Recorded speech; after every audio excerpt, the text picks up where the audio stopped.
And the first step is really to just acknowledge like, yes, this is where I'm overwhelmed. Instead of it being like, I'm just bad at clothes, I'm just bad at style. There's often a really nuanced reason why a woman is struggling. Hey guys, welcome back to Life as a Law Student. As you can see today, we have a very special guest. This video has been long in the making, literally since January? Today we have Nicole Ochi here with us. Hi, Nicole. Thank you so much for being here. Hi, thank you so much for having me. I'm so delighted. I had this idea for a video where I would talk to a personal stylist because there are so many weird and niche issues of fashion and style in the legal profession, and I imagine in other formal business professions as well. So I started looking around online and on Instagram for people I could talk to about these issues. And you came up, and it was like a godsend because you had a podcast addressing these issues. I am in your target demographic of the kind of people that you work with. So I really wanted to give us really the opportunity to hear from you and all of your expertise and what you had to say. I'm happy to introduce myself. My name is Nicole Ochi. I'm a personal stylist. I am currently in Boston, but I'm moving to New York. And I've been in business for 12 years. And the demographic that I work with as a personal stylist is ambitious women who need to be more visible. So whether that be in the corporate world, whether that be in the legal profession, I consider court to be a very visible experience. I consider the experience of women moving up the ranks to partnership in the legal arena to be a pretty visible thing, or that be entrepreneurs and people that own businesses. And the reason why I stepped into this field is because I saw when I was in academia and also when I was in PR and earlier in my career that women were less likely to step up, women that were smart and capable and just incredibly talented because they didn't know what to wear or they had body image issues. And I didn't see my male colleagues struggling with that. I didn't see male colleagues being like, I'm not sure if I should take that CNN interview. I just had a baby and I don't feel great about my body. And I completely understand this as a woman, but I also felt like this is a problem that's solvable. This is a problem that can be fixed. But I think one of the things was that there wasn't a lot of people speaking to really smart, driven women that like, it's okay to care how you look and it's okay to be really smart and ambitious.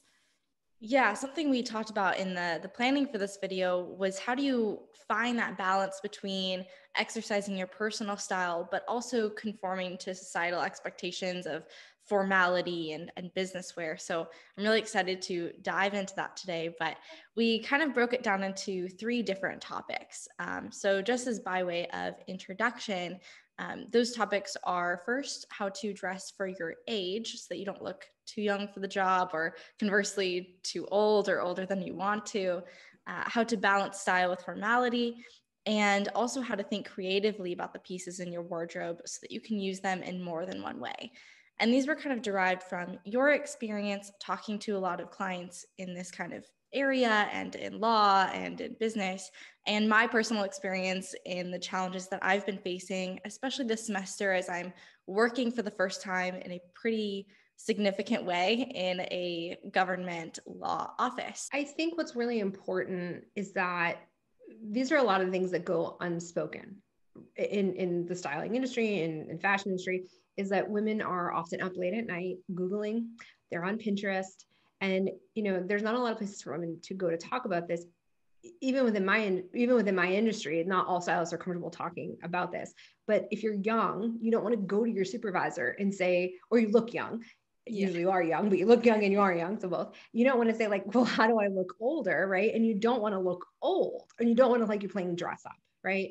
And so I've had clients at all ages that are particularly petite that have had this issue. I had a client that is very well known in the legal industry. She's very famous, and she often presented before the Supreme Court. Now, she was a mother of several children. She was in her 40s, but she looked so young when we put her in suits off the rack.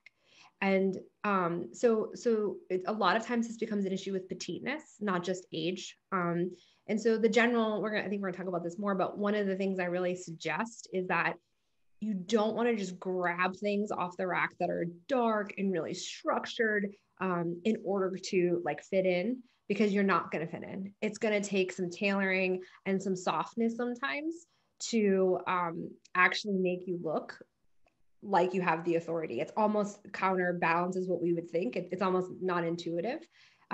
But there are so many things that can be done. And the first step is really to just acknowledge, like, yes, this is where I'm overwhelmed. Instead of it being like, I'm just bad at clothes, I'm just bad at style. There's often a really nuanced reason why a woman is struggling.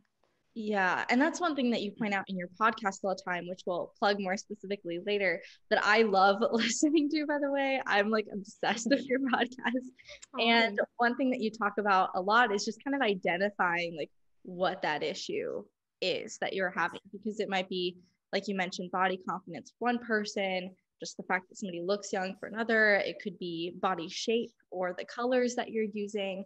And these are all things I'd never thought about before, but it's helped me kind of in my own head as I'm looking at my wardrobe in my closet, figure out, okay, why do I gravitate towards certain pieces and certain outfits more than others? And kind of identifying like what my style is while also keeping in mind, those formal expectations.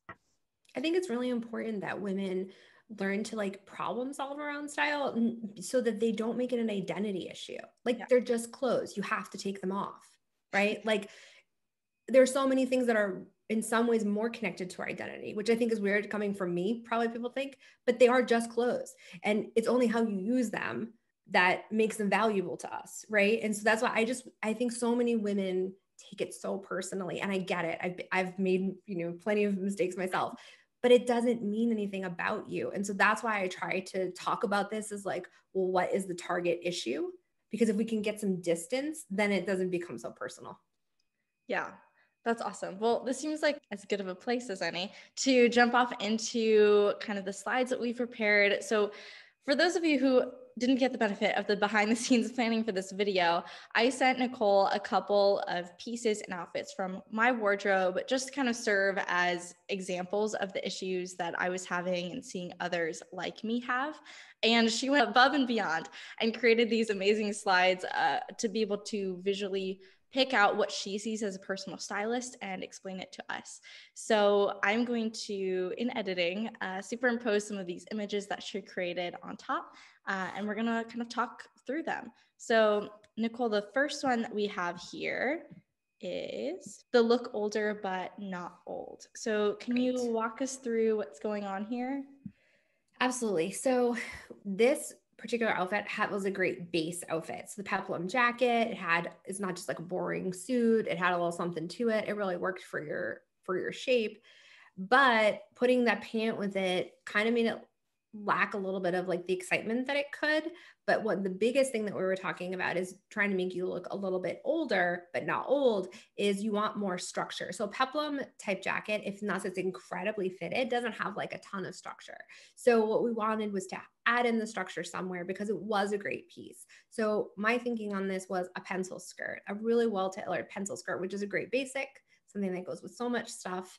And then adding in some other options of what you could wear under it. So then when you took it off and you're at the office, say you were a quarter and then you were going to the office or you were going out afterwards, you had some options to play with. Yeah, I love that transferability between the office and the rest of life. And that's one of the reasons I liked this jacket so much. I got it as just like a regular store, not like I don't know, it wasn't like Ann Taylor or anything that's driven towards this market. I have a very straight body type, no hourglass, no like bulging anywhere. I'm just like a box.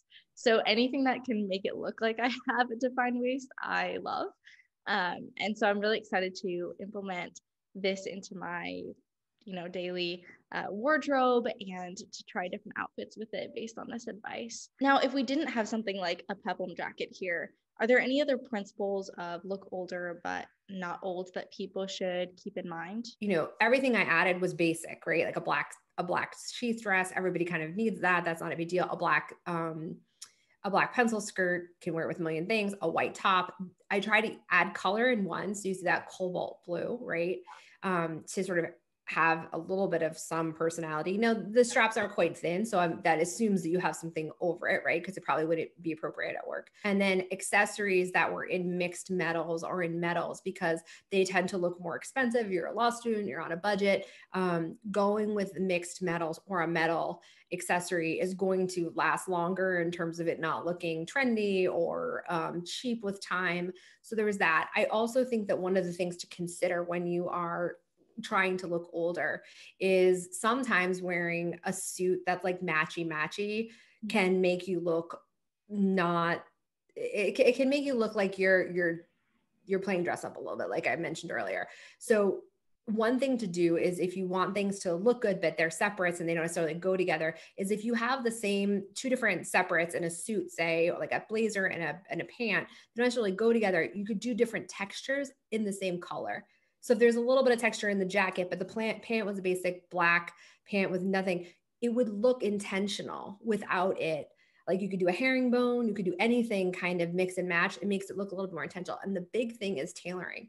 I don't care if you go to H&M and Zara, which I've done plenty of wardrobes for young lawyers from there. If you can just put aside $100 for tailoring, $150 for tailoring, it is going to be so much worthwhile because it's going to look like it fits you. And often the thing that people that look young struggle with is that exact thing. Yeah. Right? The fit is off. If you are wearing a peplum, which could work for a curvier body shape or a rectangular body shape, which is what you have, to add a little shape, or it can play with the curves of somebody that maybe is more, we consider like a pear shape. I like to try it. I like triangle. It's a little bit less offensive, or loaded, or just an hourglass. Is that putting something that, so you have a peplum that goes out like this, putting something that goes straight down and then back in like a pencil skirt does, is going to emphasize the waist, because you're making 2 points on the body that are going in, and your eye is going to go to that. So that's another reason why I chose that. It's going to create some curves. Yeah. And I couldn't figure out my body shape for the longest time. So I don't know, maybe you have better advice on this than me, but just because I'm thinking about it, I finally got around to finding like a paper measuring tape. Yes. And just measured here, waist and hips. And then they were all very similar measurements. And I was like, okay, I think I know what I am now. So if anybody else has struggled with that question, that worked for me. Yeah. If your measurement up top is really big, then you're probably an inverted triangle. If they're all the same, you're a rectangle. And if your lower body is bigger than your shoulders, then you're probably a triangle. Okay, so let's move on to this second slide that we've got here, which is inject your style into a formal work look. So once again, can you walk us through what's going on here? Sure. So we have a basic black suit, which most people, particularly in your profession, have when they're going on interviews and they're trying to get into law offices and clerk and things like that. So we're assuming that is a basic people have. It can be navy, it can be anything. And the reason why I chose these two particular blouses was that they represent two style types that, if we have as our part of our innate personal style, women struggle with in a professional setting. So the first is like the very feminine archetype, where you really like girly things. So I chose a color that was very feminine. What can happen is this can, without being checked, go into inappropriate in a setting, or it can draw more attention that women, especially young women or any women really, don't want, right? And so I don't think the answer is to cover up and completely change yourself. I think the answer is to figure out ways that conform to the formality of the environment, to keep, but keep the essence of your style. So here we're doing pale color, we're doing, pale pinks, an accessory that's a little bit, picks up that pink again, so that we're not playing it down, we're playing it up, but, is appropriate. It's not, dangling down the cleavage or anything like that. And then a little heel that would be totally walkable in with a little bit of texture, right? We're putting visual interest throughout the outfit. And when you add a black suit to that, it's going to tone it down. So anytime you add something dark to something, you're toning it down. Add something light to something, and it's going to make the color pop, right? So in this case, I felt very confident that putting a light feminine touch throughout the outfit from head to toe was going to be very well balanced by something dark like a suit. Yeah. And I also just want to jump in and say, I really appreciate the shoe variety throughout these slides. Well, I know that you wear flats, so I wanted to Right. make sure that I could show people because that don't want to wear heels. Like you can have some cute shoes that aren't heels. Right. I 100% support that. I'm here for that heel stereotype to go away. They are not comfortable. If you get a block heel, which is what you'll see throughout here, that will help a little bit because it will be appropriate for work. It's not like, a platform, but it will kind of give you a little bit of height. Probably 2.5 inches is where you want to stop if you want to be comfortable. Some people are really good at walking in heels. I personally never got that skill. It's really impressive. There are people in my office who they'll be wearing like yoga pants and a very like nice linen jacket because we're all working virtual. You only have to Right. look nice on top. But they'll be like strutting on the office in like these 4-inch pumps. I'm like, I don't know how you do it, but like more power to you. Yeah. Some people, it's a big confidence issue too. So it helps a lot of people feel confident. And I support whatever makes people feel confident, but I do think we need a lot more conversation around shoes that are not high that can also be cute. So, Yes. and then the second sort of style archetype that is really struggles in the professional environment, particularly, I see a lot of young women in their young 20s going into really ambitious careers, is a really trendy style. So it's really hard to get that like crop top look, looking awesome at the office. And it's not, obviously appropriate. Most people know that. But then they feel like they have to leave everything behind. So how do you incorporate things? So one great way to do that is print. Now, this is an animal print, and to say the animal print is trendy, like every season it's trendy. Like there are some things that we consider trendy. And to be honest with you, that's most trends that just keep coming back and being recycled, right? Pale colors for spring is not trendy. That is literally what spring clothes are. So, I use trendy here in a very wide way, not in a very like specific, like mom jeans or like very trendy right now in a very specific way. But print like this is a good way. Again, you're going to be putting a black suit over this, which is going to tone this down. And they're neutral colors, right? There's nothing wild about these colors. And when you put a jacket over this, and you could even wear this with jeans to the office, you're getting a little bit of personality and you're, toning it down a little bit for the office. You put a statement earring, again, a mixed metal situation that's pulling the colors from the shirt, which is something that the necklace also did in the last example, to make the outfit look cohesive. Like you really thought about this. Repeating colors does that. And then just a simple flat. Yeah. And something I was thinking about when you initially sent me these pictures is a little bit of that third category that we're about to go into of how to use a piece in multiple ways, because like a shirt like that kind of pattern, I would probably never wear by itself. Like it's really loud. And again, some people like that's totally their style and that's great. But for somebody like me, that shirt is pretty inaccessible, as cute as I think that it is. Right. And so the idea that you can tone it down with a suit, with some kind of dark jacket or a dark pant or something like that, that makes it, more accessible to people with a variety of styles and makes pieces that are really unique and niche potentially have more than one use and one type of style that they can fall into. Absolutely. And I think the other thing that we haven't really touched on, but I just want to kind of insert here, is that one of the reasons and the real benefits of women not walking away and from their personal style when they go into corporate environments, especially when they're young, but really trying to see how do I keep pieces of myself here, is twofold. Number one, you are a personal brand when you are walking into a law firm, or even if you're a doctor, like any field, even the most conservative we think, because with time, your name is going to accrue value, right? And so if you are someone for whom a little bit of a leopard print, and you could do it in a shoe, you could do it in a flat, you could do it in an earring, feels like something you would wear on the weekend, right? If you can find ways to tone it down, that's going to actually make you a little bit more memorable. Right. Now, again, there are parameters around this, but in the next slide, we're going to talk about colors and like matching up, bolder colors, which is something a lot of professionals shy away from. If you do it a whole full head to toe suit, that might be a little aggressive, but it could really be something that with time becomes a way that people remember you. So it can be very useful for your personal brand, and it can help you feel like you're not losing a piece of yourself in your career. Totally. There's actually this girl who works at my office who I'm never going to forget because she wears they're like these short kind of suede booties, but they're bright red and they have like a little stiletto heel on the bottom. And no matter what she's wearing, whether it matches or not, like she's got these shoes on. And I love it so much. Every time I can hear her like clicking down, I'm like, here comes the red booties girl. Like, I don't even know her name, There but you I know go. she is because she has this like little piece of personal style, even if she's very like formal for the rest of her outfit. Exactly. Perfect example. All right. Well, with that, let's jump on to this last slide, which is about using a piece in more than one way. So for this one, I submitted to you this red blazer that I got that I'm very excited about, but I've only worn once and I can't think of other ways to use it, which seems like such a shame and a waste to me of such a cool looking piece. So I asked you for advice on what to do with something like this, and I guess I'll turn over to you to tell me what you said.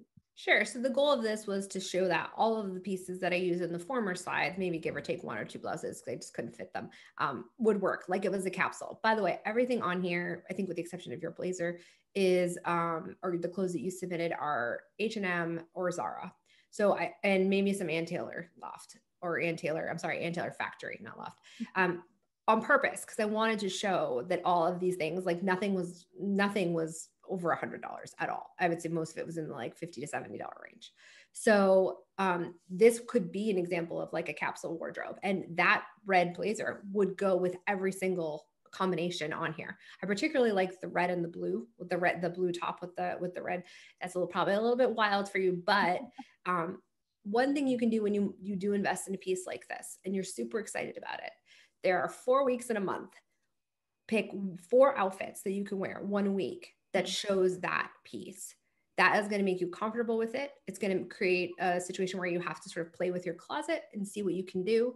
But having a mostly neutral base of basic workwear is going to allow you to play in ways like this. It's going to allow you to put a leopard print top. It's going to allow you to put a red blazer like this. And then, maybe you're spending a little extra money on fun accessories or, stuff like that. It's also going to make you feel, particularly when you're young, like you can go from day to night, right? Because your whole life can't just be your work, even though I know that that's the proclivity that lots of young lawyers have. This also encourages a little bit more balance. I loved when you sent this to me because I have pieces. Like my problem is not a lack of clothes. Most women's not. Right. My problem is like learning how to use those clothes in more than just the same outfit, every week. So looking at this is really exciting because I was like, oh, I have things that, match what you're sending me. And then another thing that you mentioned earlier and we talked about was kind of that color coordination and color matching throughout the outfits. So do you want to speak to that a little bit more here too? Sure. So on like a higher level, like when you're shopping, I think it's important, particularly if you're just getting started and you don't have a lot of money to play with, to be really thinking about having a good base. So if you wear skirts, some good skirts that can go with multiple things, 2 to 5, 2 to 3 pairs of pants. If you wear skirts, that might be a little bit less, that are pretty neutral. A couple of layers. It doesn't just have to be blazers, cardigans, whatever you feel comfortable with, that are pretty neutral. And then think about playing with color in your tops and your shoes. That's not the only way to do this by any means. It's a quick way that people can think about this, so that they feel like they're not. I think a lot of women are worried. They both have closets that there's too much in it because they're worried they're going to need those pieces later. Like, what if I need them? Yeah. Or they don't build out in a wardrobe that feels like it's theirs because they're worried that they want to play it safe. If you have 3 blouses that are, more colorful or more interesting and have a pattern, like you're still playing it pretty safe if the rest of the wardrobe is pretty basic, right? And so I think that's the first thing to think about. Like if you just injected, and again, you can inject it in other ways, but if people feel nervous to get started, can you inject color, pattern, print, textures, another favorite of mine, into shoes and tops? Because those are pretty easy to replace, and they're usually covered by something. They're not like that the main event, right? That's helpful. If you want to combine colors, I think it's very, in a branding sense, it's very useful to get comfortable and know like 2 to 3 colors that you love and repeat them often. Do not be afraid to repeat them multiple times a week. that is another way that we become memorable to people. And it doesn't have to be aggressive, and it doesn't have to be like in your face. It could be light blue. Maybe light blue is your favorite color, like wear it all the time. So that's something. And also to just not be afraid to play with, like, take things out of your closet, put them on your bed, and wear a pair of black pants, and then just, put on different tops and blazers and just see. No one knows if that looks bad. You don't have to leave the house if it doesn't work out. Yeah. And that's fun. Unless you like hate putting things back in the closet like me, and then just have a pile of clothes sitting on the bed. Do you want to talk about a little the benefits of working with a personal stylist? I feel like just hearing from you today, it seems like a no-brainer how a personal stylist could be helpful. None of this information is anything I knew or would have thought of by myself, but how can that be accessible to somebody like me and in your target demographic? And what changes do you see in those people working with them? So I think that personal styling I've been doing this for 12 years. I think that it's becoming more accessible. I think it's becoming more accessible to a demographic similar to yours, right? I mean, I think that a lot of women, particularly young women, start with like Stitch Fix or something like that, and then quickly find that that's not going to give them a cohesive style, right? Because that's just like a box of clothes. The person doesn't know you. And also they're moving inventory like you would in a mall. It's really no different, right? But it's convenient, and that's great. I think that what most women benefit from the most is when working with a stylist. And there's lots of stylists that work in different ways. Most of them do the basics, which is like a closet edit, shopping trips, some of them virtually. I'm all virtual now. Many of my clients have switched to that model, and many stylists are switching to that model as well. Retail's not doing like amazing. And so it's just easier to get a client a full set of options online versus in stores, and then a styling session to put outfits together. And I think what most women benefit from the most is usually the closet edit, honestly, and the styling session. Most women can shop for themselves once they have some sense of what that should be. And so you really want a stylist, and this doesn't just speak to lawyers, it speaks to anybody that could be watching that is working in a niche that is similar to where you are in life. So there are lots of personal stylists. There's lots and lots of them. I've trained many, but not all of us have the same bent. So I talk a lot about personal branding, and that's not going to be relevant to, a stay-at-home mom, but she still deserves a stylist. So there's probably a better stylist for her who's going to understand the fabrics that are going to be more washable. If you want to talk about creating a capsule and traveling, I'm for work, I'm probably the girl for you, right? And so you want to be looking at the content from that stylist and seeing what lifestyle are they speaking to. Yeah. Because if your clothes don't fit your lifestyle, you're not going to wear them. Totally. So that's important. And then the other piece of how you work with stylists, some of us work virtually, like I said, some of us work one-on-one. I also have a group program that I think is really effective to teach women how to create their personal brand and go through all of these steps, teach it to them so that they feel empowered. That is just something that has become a real passion of mine, is to step outside of being the person that does it for you and really give women the skills and the tools to do it for themselves, because there's a level of confidence that comes from that cannot be replicated when someone does it for you. Yeah. So there's lots of ways, and the pricing for the industry is all over the place. So the longer someone's been in business, the more expensive they're going to be. And you can find personal stylists. You can just, Google personal stylist near me. You can look for podcasts. Several of us have podcasts. There's lots of ways, but really getting to know the personality of the person, because it's intimate. Personal styling is really intimate. You see people in their underwear. You see people dealing with questions about their money and how they want to spend it, and identity and body image. So it has to be someone that's up to the task of that. And so many stylists are really bright women that I've met and trained, who left other careers. Like I've had a few stylists that were former lawyers. So it's an interesting and diverse field. And so I'm sure that there's someone for everyone.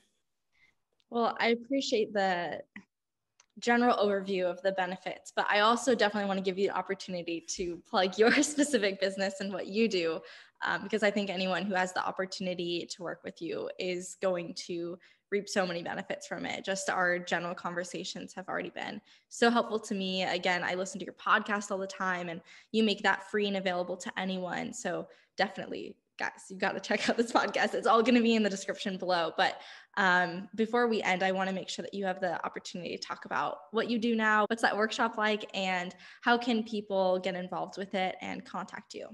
Sure. So thank you very much. And thanks for your love of the podcast. You know, when you're doing a podcast, you're doing it at home by yourself. So it's always lovely to hear people actually listen. But I do take one-to-one clients. I will be taking them in longer containers that will include coaching around things like visibility and body image before we get into the close. So I have really created one-to-one packages that are for women that are ready to step in fully. And some of us have some, concerns around that. And my experience is that the clothes don't work if your mindset is not where it needs to be. There's no clothes that are going to fix the mindset. Yeah. So that's my one-to-one space. And then I have group coaching program. It's a small group program. It's 5 weeks long, and the next one starts June 4th. I run it about 3 to 4 times a year. And it goes through everything from creating your personal brand style to editing your closet to that, to finding shopping resources that work for you. You can, or you don't have to shop in the workshops, totally up to you. And then putting together outfits that look exactly how you want them to look. And if they don't, then you come into the group and you say, Nicole, help me. And if you want to post a selfie every day of an outfit and get my feedback, you can do that for 5 full weeks. And it's a very low price point. And you meet other women who are also very ambitious and looking to step into their style. It's a very safe place for women to look at things and to see how much fun it can be. Like, this is totally something that I could see myself doing, could see myself getting involved in, particularly once I'm done with law school and I'm trying to make, my first impression in a professional setting. So anyone else who's interested, I really encourage you to check out that program. Again, everything is in the description below. But if you're not ready to jump in fully, podcast is there for you. Nicole has a great Instagram where she posts on stories, a lot of very inspiring and educational messaging about style and fashion. So please make sure that you check her out and show her some love for being on the channel today. It has been such a privilege to have you here, Nicole. Thank you so much for joining us. And I hope that all of you will feel just as benefited and blessed by your presence here as I do. Thank you for having me. Yeah, absolutely. Literally anytime. Please come back again. So you guys, I hope that you have a great week. I will see you again next Saturday with another video. And until then, God bless.